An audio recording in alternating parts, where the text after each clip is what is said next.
চাঁদপুরে বিএনপির চেয়ারপারসন ও দেশনেত্রী বেগম খালেদা জিয়ার ৮১তম জন্মদিন উপলক্ষে তার সুস্থতা ও দীর্ঘায়ু কামনা করে মিলাদ ও দোয়া মাহফিল অনুষ্ঠিত হয়েছে। বিস্তারিত থাকছে মনিরুল ইসলাম মনিরের প্রতিবেদনে। একই সঙ্গে ১৯৭১ সালের মহান মুক্তিযুদ্ধে শহীদ বীর মুক্তিযোদ্ধা, ১৯৯০ সালের গণতান্ত্রিক আন্দোলনের শহীদ এবং ২০২৪ সালের গণ অভ্যুত্থানে প্রাণ হারানো শহীদদের আত্মার মাগফিরাত ও আহতদের আশু সুস্থতা কামনা করা হয়। শুক্রবার রাত ৯টায় চাঁদপুরে মতলব উত্তর উপজেলার ফরাজীকান্দি ইউনিয়নে জেলা বিএনপি সহ কোষাধ্যক্ষ বশির আহমদ সরকারের উদ্যোগে তার নিজ বাড়িতে এ দোয়া মাহফিলের আয়োজন করে ফরাজীকান্দি ইউনিয়ন বিএনপি ও অঙ্গ সংগঠন।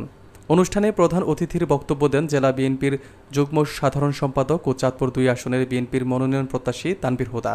বিশেষ অতিথি ছিলেন জেলা বিএনপির সহকোষাধ্যক্ষ বশির আহমদ সরকার। ফরাজীকান্দি ইউনিয়ন বিএনপির সভাপতি ইয়াসিন মোল্লার সভাপতিত্বে ও উপজেলা যুবদলের সাবেক সাধারণ সম্পাদক আমির হোসেন আমর সঞ্চালনায় বক্তব্য রাখেন জেলা বিএনপির সাবেক প্রচার সম্পাদক হিরো জাকির সহ স্থানীয় নেতৃবৃন্দ।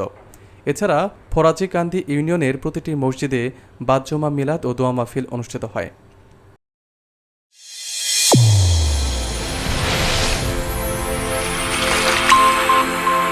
চ্যানেল A1 হৃদয়ের স্পন্দন।